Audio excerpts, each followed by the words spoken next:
청취자 여러분 안녕하세요. 오늘은 여러분께서 보내주신 자료, 그러니까 한 농협 내부에서 좀 논란이 있는 것 같아요.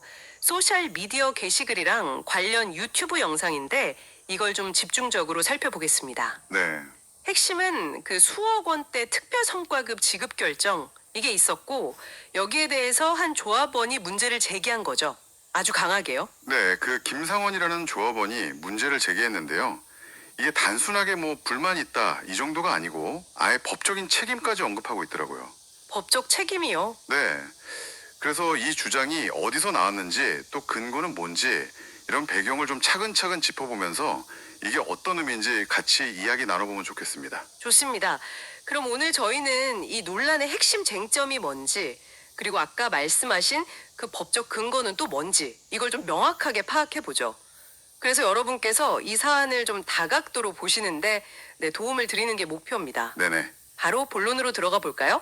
우선 사건 발단이 된 게 2024년 남평농협 이사회 결정인데요. 특별 성과급을 지급하기로 한 겁니다. 액수가 상당하죠. 네, 무려 5억 300만 원. 이게 기존 급여의 200%라고 하더라고요. 어마어마한 금액인데, 그렇죠. 근데 김상원 조합원은 이 결정 자체가 조합에 손해를 끼친 거다 이렇게 보고 있어요. 그래서 이걸 결정한 이사들이 개인적으로 배상을 해야 한다 이렇게 주장하고 나선 거죠. 네, 그 주장 배경을 좀 보면요. 조합 운영 전반에 대한 어떤 불신 같은 게 좀 깔려 있는 것 같아요. 불신이요. 네, 자료에도 나오는데 불과 몇 달 전, 그러니까 6월에요.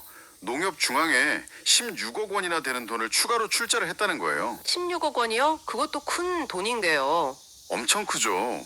근데 이 돈이 나중에 뭐 조합이 혹시 어려워지거나 해산하게 되더라도 돌려받기 좀 힘들 수 있다? 뭐 이런 우려가 조합원들 사이에서 이미 좀 나왔던 것 같습니다. 아, 그런 상황에서 또 이렇게 큰 돈으로 성과급을 준다고 하니까 그쵸. 그러니까 반발이 더 커질 수밖에 없는 그런 맥락이 좀 있는 거죠. 게다가 뭐 과거에 좀 안 좋았던 기억 같은 것도 영향을 미친 것 같고요.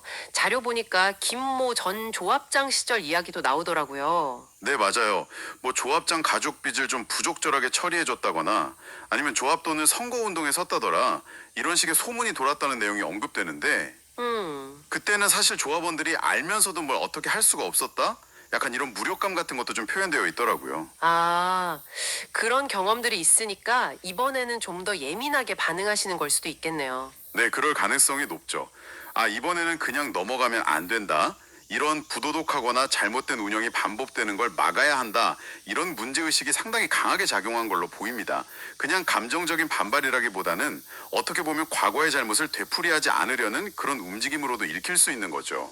그래서 그냥 뭐 감정적으로만 호소하는 게 아니라 구체적인 법적 근거를 딱 제시하고 있는 거군요. 그게 어떤 내용인가요? 네, 그 조합원이 직접 언급한 게 농협협동조합법 제53조예요.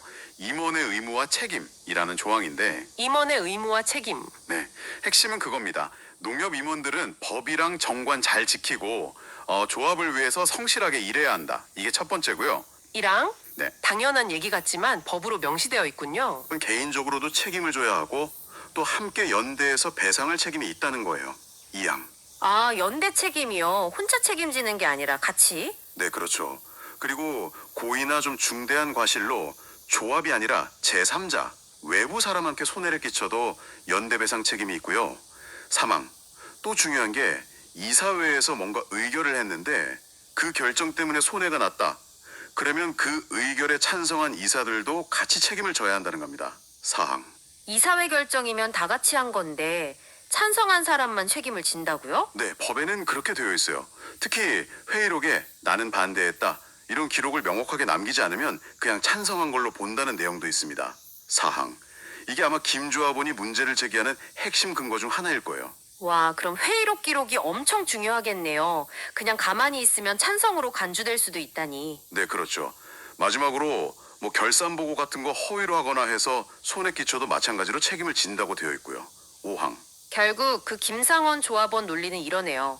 이번 특별 성과급 지급 결정, 이거 이사회에서 결정한 건데 여기에 찬성한 이사들은 농협법 53조에 따라서 조합이 입은 손해, 즉 5억 3천만 원에 대해서 배상해야 한다. 이런 주장이군요. 정확합니다.